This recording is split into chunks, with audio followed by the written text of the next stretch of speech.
you have to buy companies, good companies at a fair price. If you One way to get in trouble is to just kind of overpay for businesses, and then also just careful use of leverage that can really get you in trouble if you get a little bit too aggressive and something happens that leads to declining the company. And then other things are just making some long-term investments in improving the company. And this has always been consistent for me. I write for myself first and foremost, and a lot of it for the future me. If I'm kind of looking back and I want to be able to kind of see what's going on. And so with that in mind, definitely, I'm not gonna sugarcoat it for myself. I want to kind of know what went down and just try to be as honest with myself as possible there. Behind every value creation plan, there's a data problem nobody wants to talk about. Fragmented systems, metrics nobody trusts, and decisions made on gut feel dressed up as analysis. Welcome to the PE Data Guy. Each week, host Graham Crawford talks to the operating partners, advisors, and practitioners who are doing the work inside portfolio companies. If you care about what actually drives returns in the market, then you're in the right place. The PE Data Guy starts now. Peter Kang co-founded his first agency, Barrel, in 2006 with his college friend, Se-Wook Kim. They were glorified freelancers for the first 5 years. 20 years later, Barrel Holdings is a whole portfolio of digital agencies spanning e-commerce, Amazon, B2B marketing, and home services. Peter finances deals with SBA loans, installs operators to run each agency independently, and has publicly documented wins and failures along the way, including shutting down businesses, losing hundreds of thousands of dollars, all the things. Peter has just published the Holdco Guide, and today we're talking about what happens when you apply the long game to a space that PE firms are trying to roll up and do at speed. So welcome to the show, Peter, and thanks so much for coming on. It's great to have you. Yeah, thank you for having me. Now I want to start with your game, if that's all right, because that's kind of what brought us together and the thing that I saw online. So you've built this game about running a holding company, which is kind of what you do, right? And it's gone viral. So you've gamified the Holdco experience. I've played my own version of it, and had a wonderful time doing it. Just talk to me a bit more about the game and the thinking behind what, in all your experience, led you to want to build a game. Yeah, a couple things came together for that. Number one, I published at the end of last year the Holdco Guide, which is just taken from my own research and experience of putting together Barrel Holdings, our holding company, and so with the publication of that book, and just trying to market the book, I was trying to get a bit creative on how can I take the lessons from this book and make it a bit more interactive for folks out there, and maybe that'll encourage them to also pick up the book. And this is around the time where Claude Code became really good, and so I decided to try my hand, at some of the vibe coding opportunities that were there, and so I dug in and first just kind of fed it the transcript of the book, and then I also the manuscript, and then also just had some game mechanisms that I really wanted to emulate. So there was a game from the 1990s. I grew up with graphing calculators in school. I remember. So there was a game called Drug Wars that I just still remember being really addictive, and it was just a fun game that my friends and I played on our graphing calculators at school. And so I kind of wanted to take some of the mechanics of that, where you start with some amount of dollars, and you make different types of transactions and business kind of decisions, and then there are external forces that either kind of help you or hurt you, and then you kind of tally up how you do at the end. And so I was like, all right, I like that mechanic, but let's layer it on with a lot of the lessons from the book, which is essentially about capital allocation. So basically, you have assets that are cash flowing, and what do you do with that cash flow? And is it acquire other businesses? Is it improve your businesses? Is it sell off businesses after you hold them for a while? And then what combination of businesses should you buy, etc. So all those things I wanted to bake into a game experience, and that's where Holdco Tycoon became a thing. I love it, and I had a great time playing it, and thoroughly recommend it to anyone who's not had a go. I and it mirrors the way that you've built Barrel yourself and the lessons that you've learned while doing that. Now, I spend a lot of time with private equity folks, including on this podcast. What would you say is the difference between the approach you're taking to building a Holdco and how a private equity firm operates? There are obviously many similarities. What are Yeah. some of the biggest similarities and what are some of the biggest differences? Yeah, I mean, I'd say like number one, it starts with like the availability of capital at the start, and so we're very much kind of self-funded, kind of bootstrapped. So I started with my own agency that started in 2006, and that when we got that to a state where it was cash flowing, and then we then launched a couple other agencies off the back of that original agency, and as they were cash flowing, that gave us kind of the flexibility to step out of the operator role and into kind of this investor capital allocator role.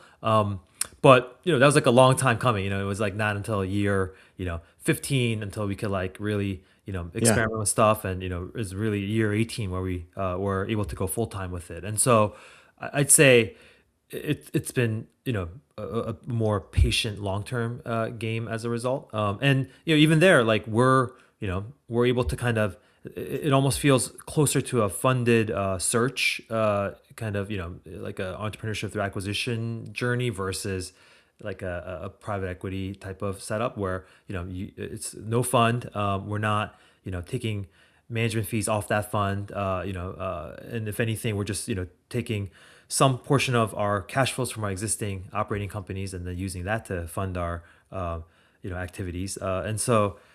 And then the dry powder, there's a lot less. It's just we Yeah. have, Yeah. it's like, yes, we have some, we have enough to kind of maybe inject equity, but then we're having to lever those up with an SBA loan for now. And then the goal is, though, in the long run, as our cash flows continue to grow and there's excess cash flow that we can put to the deals, the amount of leverage we put on these deals should go down meaningfully. And so at that point, hopefully the flywheel will allow us the opportunity to buy at terms like more like some of these private equity firms where they might be putting up a lot more equity for these deals.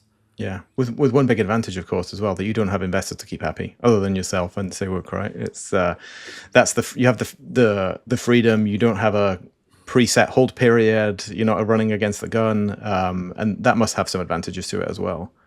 Yeah, I mean, so no LPs, no fund. I mean, for this latest deal that we did bring on a handful of investors. For the particular deal, and yeah, it is. I mean, they are LPs, and they have some certain rights, and but yeah, it's a lot different because they also understand that they're in it for the long run, and there's kind of no time bound kind of commitment. But yeah, we're gonna try our best to give them great returns. Of course, you have you've earned the freedom and flexibility to set your own rules, if you like. And the lessons from the book that you're trying to teach through the game, like, what can you give me an example of a couple of those hard won, hard fought lessons that you've collected over the last couple of decades? Yeah, I mean, I'd say like the game is probably more drawing the lessons of stuff I learned the last couple of years. Because the first, I'd say like 15 plus years was like just being an operator in the business, and that's a very different view than some of the decisions you make as a capital allocator. So, but I'd say some of the lessons that I hope people take away from the game are like you have to buy companies, good companies at a fair price. If one way to get in trouble is to just kind of overpay for businesses, Right. and then also just careful use of leverage that can really get you in trouble if you get a little bit too aggressive and something happens that leads to decline in the company. And then other things are just making some long-term investments in improving the company. So every business you buy, you have an opportunity to improve different aspects of those businesses, and the more you can do earlier, the better it is for kind of growing that business in the long run. So that's reflected also in the game. And then the other thing I'd say is a huge lesson that we learned over the last few years is sourcing. Like if you invest in kind of building out your sourcing capabilities for deals for M&A, you're gonna yeah, that's just gonna improve your chances of doing better deals and high quality businesses at better prices. And so that's also reflected in the game. Yeah. So, what's the secret sauce with the sourcing? Is it working hard on growing your own network? Is it putting value back into the ecosystem? Some combination of that. Yeah, I mean, we like to think of it as like, yeah, it's many different yeah, channels and efforts. So, one thing that we invest a lot in is just on the content side. So we have a media property called Agency Habits, which we publish a podcast, articles. We host like a monthly knowledge share session with our community, and it's really building this kind of yeah trusted name for agency leaders who are like they're running these small agencies are trying to scale it to a certain level, and kind of dealing with operation or sales and marketing challenges. And we're there to kind of take learnings from our own portfolio and share that openly. And that way, we're building our credibility, we're building trust. And so when some of these agency founders are looking to exit or looking to partner up, we're kind of top of mind for them. So that's kind of one channel. Yeah, LinkedIn's a big one. Just also content, just been high leverage in driving inbound. And then beyond that, yeah, the network is important. Whether it's brokers, scouts like finder types, different coaches and consultants who are working with agencies. Those are great sources of leads. And then just yeah, working with buy side advisors and continue to do outbound campaigns and target different types of agencies across all kinds of ecosystems. Thanks for that. And I think that's more and more become the play, like across any industry. Like the more value you can put into the ecosystem, it seems like counterintuitive based on the way business used to run, of like, oh, this is my secret sauce, like I'm sharing how to do things. And I think you and I have spoken before about Greg Eisenberg and the great job he does of like, here's the sauce, like this is how you do this, and the incredible opportunities and the way that kind of pays back and brings in. It's almost counterintuitive, but I think the more value you can put out into an ecosystem, the better you'll do out of it. So certainly a fan of that philosophy. The way you've described building Barrel plays to a theme that I've begun to hear more and more in private equity, of like, this is actually the right way to build a PE fund. Like you perfect the value creation model first, then you buy the businesses, rather than the old school of like, oh, I have all the capital and the dry powder and I'm just going to show up with my bags of money, buy the business, and then I'm going to work out how to make this business more valuable. Right? So you've done the hard yards with the original Barrel yourself. Like, how to grow an agency, how to make it exceptional, how to make it profitable, and it then becomes more natural progression, if you like, to go on to do the type of thing you've done with Barrel, because you've been there and you've lived it, and you've built your own playbook, if you like. Yeah, we're hoping that's a thesis that'll play out. One of the things that we, Sewik and I like told ourselves was, hey, like just spending most of our kind of adult lives in this agency business, which wasn't easy. You just kind of putting out fires every day. Dealing with all kinds of operational challenges and that emotional roller coaster. But like one of the things we said, we told ourselves was like, hey, like if anything, like we have this this kind of catalog of all these mistakes we've made and all the things that we've kind of seen and lived through, like let's distill that and turn that into something valuable. And I think if we can help some of our operators avoid certain kind of mistakes, and at the same time, like we respect the autonomy. I mean, we do emphasize that we lean very much into like a decentralized type of setup with our operators, where day to day they have a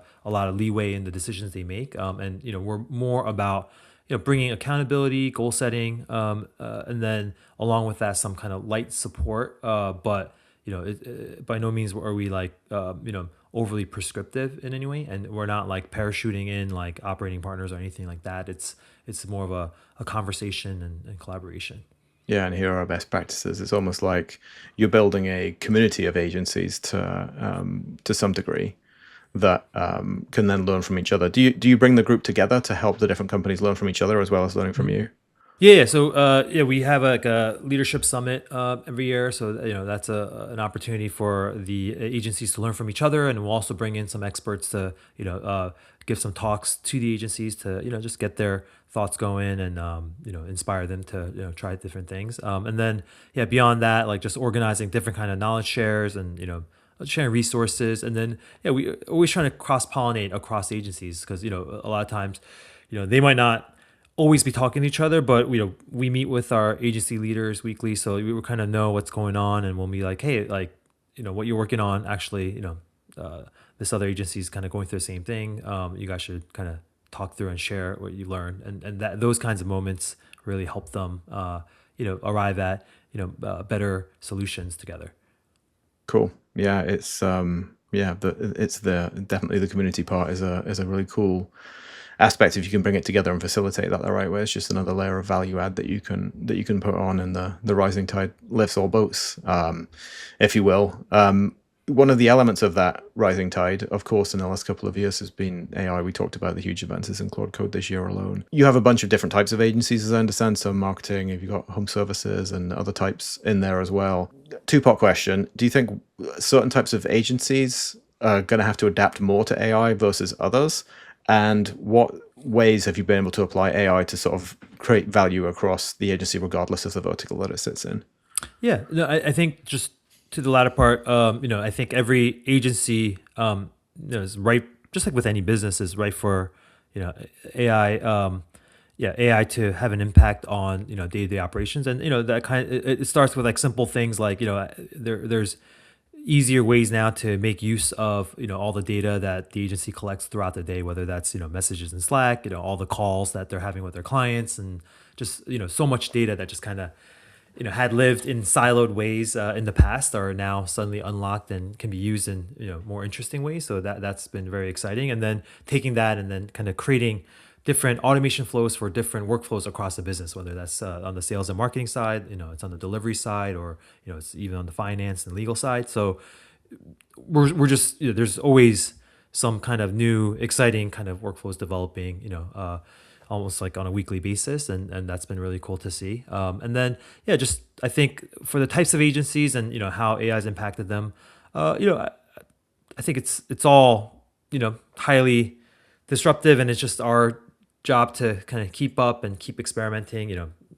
Some of our agencies are very much like have been in the web design and development space, and I think yeah, there's definitely like different expectations on that we put on ourselves, and I'm sure the clients feel the same way of like Yeah. the speed of delivery, the what they're willing to pay, and all those things. And so we've had to think of like just with that understanding, kind of continue to move in ways to innovate on the service, offer different ways that are more valuable to what our clients need to navigate, the marketing or e-com or whatever landscapes. And then, yeah, on top of that, just, yeah, like just doing more with less people. I think that's just kind of true across the board. It's, there's just been this productivity leverage that's kind of happened, and a lot of times you can see capacity really increasing just because of these tools. Yeah, and the arbitrage on that is being negotiated like with and precedents are being set like across many different industries. The productivity gains, like how much of that sits with the person with the skills to apply AI to provide the value, and how much of that then gets passed through to the customers because there are less hours being put through to do it. Lawyers is the one that sprang to mind in a conversation I had with a guy running tech at a legal firm. One of the biggest things that's going to be tested in the legal world is that historically people have charged by the hour. And if there's a big piece of legal work going on, sure, the partners and whatever will be involved, but you're charged per hour of all these junior associates are going off and collecting things and doing AI replaceable things.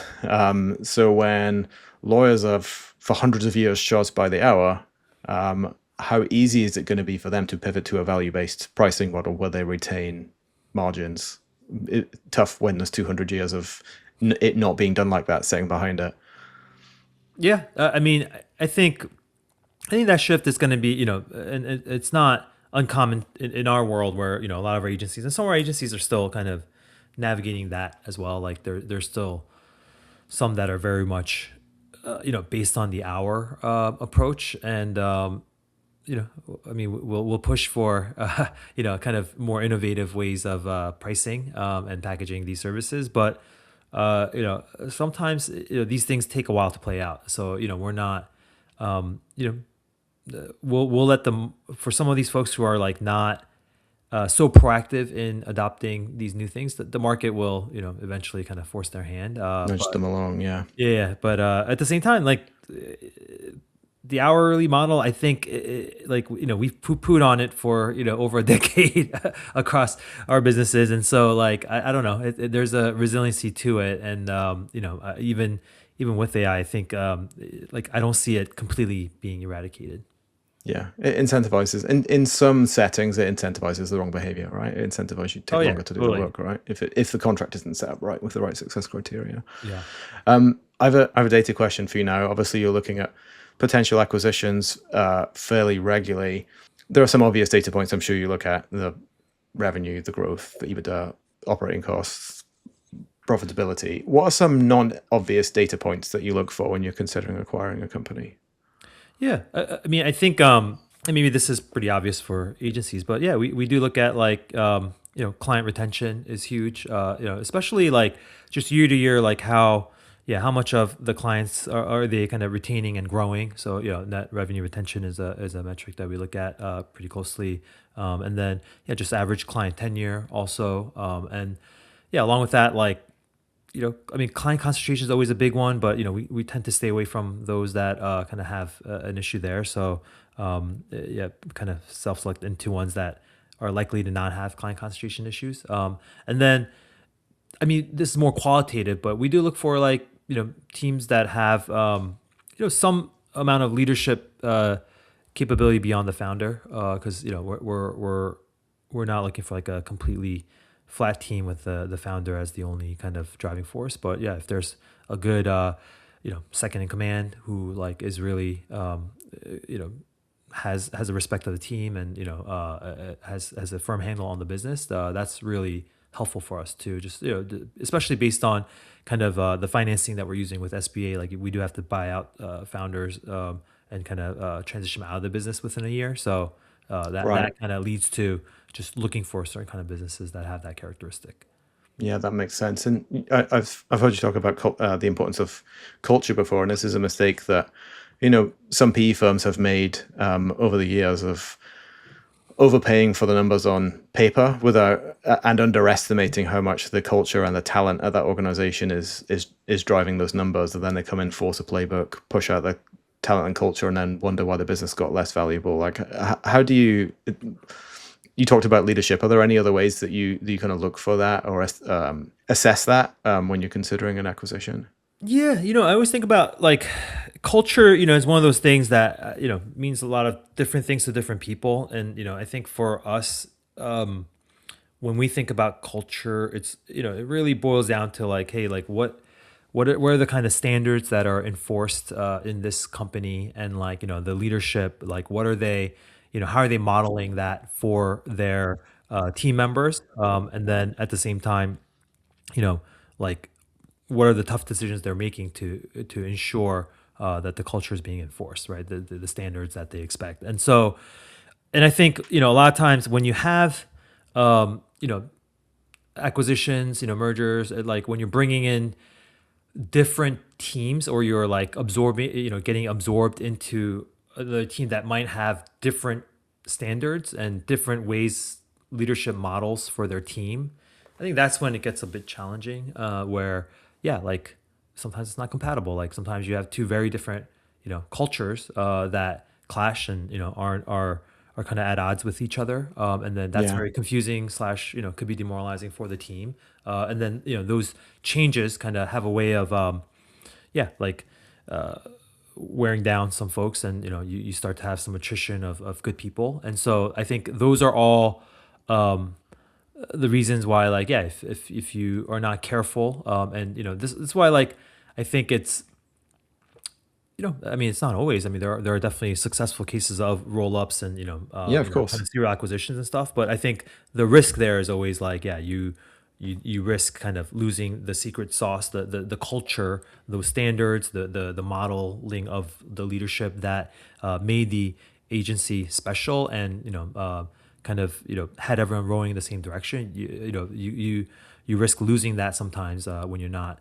thoughtful and careful about preserving it. And so yeah, it's kind of like when you have folks kind of operating at the spreadsheet level and trying to just smash together EBITDA and revenues and headcount, and then thinking that it'll materialize into something linearly kind of valuable, or maybe even exponentially valuable, like Yeah. however they modeled it. Like I think that's when you kind of overlook that, hey, like this real difference in kind of culture and values, and the kind of things that align uh, that align previously that don't align now could be a real risk. Yeah, no, it makes sense. It's a bit of a tightrope, right? And I think you mentioned before the other tightrope that's common in these situations. Like you try not to be too prescriptive, or you don't try and stamp a playbook on people. But at a certain point, depending on how the agency or the company's been run, you must have some like non-negotiables. For example, like if the company's not collecting data in a well-governed, well-structured way that will allow you to kind of monitor the performance against the KPIs that you would like to measure it by, then Right. at some point, I think you have to, as an investor, you have to insist and say, here's here are some must-haves, right? If you find yourself in that situation. Yeah, I mean, actually, that's part of the integration process for us. Is like part of we think it's our value add as a whole co-parent is like to really help them streamline and standardize how they run finances, and so there's a degree of like centralizing some of those functions where it's like, hey, like this is how we like to see financial data. This is the reporting cadence. This is how we help manage cash flow. This is how we do taxes, and just like you plug into that, and so from day one, like we're quickly getting the agency compatible with how we do that, and so Right. by the time they're fully integrated, like it's pretty streamlined, and it kind of rolls up nicely, and so that gives us the insight into the performance that in the way that we need to see it. And it maintains the integrity of your portfolio level reporting that you've got as well. I'm Exactly. sure you need to track. I'm sure there must be some ups and some downs in every month or year, right? Yep. Such is the nature. I think I caught on LinkedIn this week. You just made an acquisition recently, or just announced an acquisition recently. Like, can you share any more about that? What sort of business it was, why it was the right time, what you're excited about? Yeah, no, this is a business that or deal that we've been working on for a while, and yeah, like, we just one of the things that we've been looking for was to diversify away from just being so heavily anchored on like web design development. Just knowing that, hey, like we love because a lot of that was like project based revenue, and so we wanted to diversify the portfolio with more kind of recurring revenue type services. And we came upon this digital marketing agency that's got a really good footprint in the water treatment services space. So it's kind of a subset of home services, and yeah, like just a great business. Fantastic people, and yeah, they yeah, the founder was kind of ready to transition out, and so we felt like this was a great opportunity to bring it into portfolio. And yeah, couldn't be more excited for this because like there's still like a big opportunity to continue to grow into that space, and then yeah, at some point maybe expand out to adjacent home services, subsectors, or yeah, like maybe even take on a different category altogether. Tell me more about water treatment. It's not an industry I've spent a long time in. Like, what service do they provide? Yeah, a lot of it is like installing like water filtration systems for the home, That's what I thought. water Yeah. testing, just kind of yeah, like your carbon tanks and stuff like that, and just making sure the quality of water in your home or in a commercial setting are good. And yeah, this is like a great industry with a lot of tailwinds because especially in the U.S. there's like definitely concern about kind of the water quality, contaminants in the water and things like that, and so there's legislation that's kind of pushing for more testing and such, and so there's Oh kind of yeah. a lot I've of heard about Flint, Michigan for sure. yeah, yeah, yeah. So yeah, definitely. yeah, it's a growing industry that we're very excited to continue serving. Yeah, it's I figured it was that, and it brought to mind. It's a good friend of mine who historically doesn't have them anymore. Had kept a variety of amazing fish and coral in his house, and his water treatment was a major operation. There were pipes running everywhere. There was deionization and all sorts of fun things going on there as well. So I'm sure there's probably a market with fish enthusiasts in there for you as well somewhere. Well, I congrats on the new acquisition, and I'm sure it'll go very well along with all the along with all the other ones. I want to go back to putting value out into the ecosystem, and one of the things you've done, again, one would think traditionally in a counterintuitive way, is very publicly document some failures, things that you shut down, places where you've lost a bunch of money. What inspired you to do that? How did it feel in the process, and what benefits do you think you got from it afterwards? Yeah.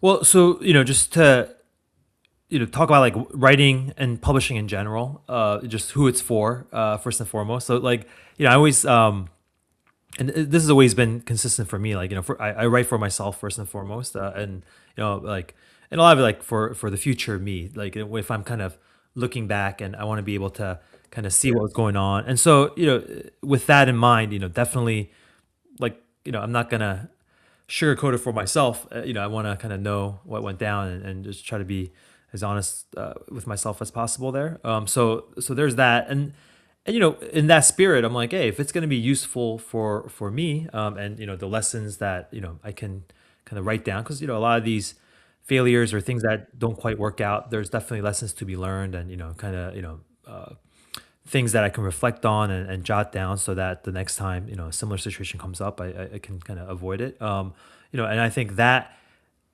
as somebody who who's writing it, but also when I've found value in the writings of other people, it's the same thing. Like learn from their mistakes, and kind of those that are transparent with those things. It's always been helpful. So it's in that spirit that I'm like, all right, like this. If it's useful for me, it's probably going to be useful to somebody else, and so that's part of it. I just think it just makes the quality of the content just more useful for folks. So yeah, it's just really in that spirit that I write. And that I'm happy to disclose some of the things that don't work out. I've been drawing similarities and differences between what you're doing and private equity all along. Publicly talking about failures would be the Jeopardy answer to things a PE firm would never do for 1600, right? The for obvious reasons, right? They have investors. They're trying to continue to attract investment and funds, and so things get buried in reports and footnotes and whatever else. So that's one of the unique advantages you have. Can you share a bit more details about one of the ones that you wrote about and what happened? Yeah, there are a few different ones. I mean, I'd say like one I can like that'd be good to talk about. It was actually like not quite an acquisition, but definitely like a business that I really loved in different for kind of sentimental reasons, because so I'd always I always love like the output of like a design branding agency, right? Like because Yeah, it's fun. It's like the opportunity to like help other businesses really redefine kind of their visual system and their design, web design, logo, whatever it is. Like it's just such a fun, and like just when you you have something to show that's like, oh cool, now like look, like all their kind of retail locations are kind of draped with all the designs that you put out, or oh look, like all their fleet of trucks and vans now like sport the designs yeah. that we You can did. So create an identity where one didn't exist before, yeah, right? yeah, and it's great. Like it just kind of yeah, and it leads to like, oh wow, like they're perceived differently, and there's this whole kind of element of helping their business in that way. And so you know so with Bolster, it's a business that we incubated, launched ourselves with a co-founder, and yeah, that was a you know like with that, just organically, I realized like I became kind of the main BD person for that business. And even as we try to continue to push that responsibility to the portfolio company level, it just they just became too reliant on my network and just like my leads, and just could never operationally get to a point where they could generate their own deal flow. And like this was, so after a couple years, and I had other stuff going on, I was like, hey, this is kind of, and it's not like I was like doing like incredibly proactive business development for them, but just to see that like they kind of ebbed and flowed based on like the introductions I could make. I was like, hey, this is not a real business at this point. And so, just I had to weigh the opportunity cost, and really it was about like, hey, like they're pretty subscale at this point, and they're just kind of a small design team that's kind of doing stuff based on my relationships. Like it just, how much more do we want to invest in trying to get this fixed? Or like at that point we had been we were kind of closing in on an acquisition of our Amazon agency, AO2, and we're like they're much bigger team, and like just focusing on that is going to move the needle more, and like there's a lot of work to do there. So yeah, just had to make the tough call of like there's only so much time in the day, and like resources that we could deploy, so we just had to be judicious in kind of making that hard call. And yeah, it was a tough convo, but like the co-founder, and then at that point they also had a managing director who like they were happy to I mean it was not an easy convo, but they were willing to take the business off our hands, and then kind of run it themselves independently. Okay, so it continued. Yeah, it continued, and like we continue send them some deals, and Yes. but it's great because like they've had to kind of build up the muscle of like doing lead gen, building relationships, and I think they continue to do that, and to see them continue to live on, it feels good, and they're continuing to exist. So it wasn't a complete zero, but yeah, definitely something that, yeah, like in hindsight, it's like probably could have nipped it in the bud much sooner, but just yeah, I just loved the output too much for a while. Yeah, it's your favorite baby bird that just flew the nest a little later. I think the and it's nice that it's nice that it's still flying around. But yeah, that's yeah. Ultimately, the thing with hard conversations, I think the more you delay them, the more they cost. And I think that's true in business and personal life, and any aspect that you can think of. The quote that I've begun to hear more and more, like the progress you're looking for is in the work you're avoiding. Yeah. Yep. I go to the gym and I'm like, oh no, not burpees again, but that's because I need to do more burpees. Right? There we go. That's always the case. SBA's been mentioned a couple of times, and I think you said, well, you plan to reduce the amount of leverage you're currently financing acquisitions with the SBA, the SBA loans. So you have a longer time period to work on, and I think we're seeing private equity work with, ideally 5, but actually sneaking towards 7-year hold periods with that pressure, and you're not dealing with that pressure. Is there an argument to be made for the 5 to 7 year that pressure actually creates better returns more quickly? Yeah, sure. I mean, yeah, I think there's a sense of urgency. I mean, and just because we don't have a fixed time horizon, we're all, I think, ambitious in different, in our own ways as well, and so are agency leaders, and so it's not like, hey, we got unlimited time, let's take it easy. No one's saying that. It's more like, there's no, I think there's no pressure to get to a certain size in order to exit, but it's more about, hey, what's the best business we can build, and like what is the growth rate that we can be aggressive on, but also think it's realistic for us within kind of how we're thinking about some of the levers we can pull, and so yeah, like I don't know, like 5-7 years, and depending on when a business is acquired within a fund's life cycle, like it could be less. I don't know. It just Yeah. depends, right? And yeah, like I'd say it's hard to make the generalizations because, like, I'd say like there's yeah, these days, there's like continuation funds and there's ways to kind of prolong kind of the ways. Those are the footnotes on the reports that we were talking about earlier.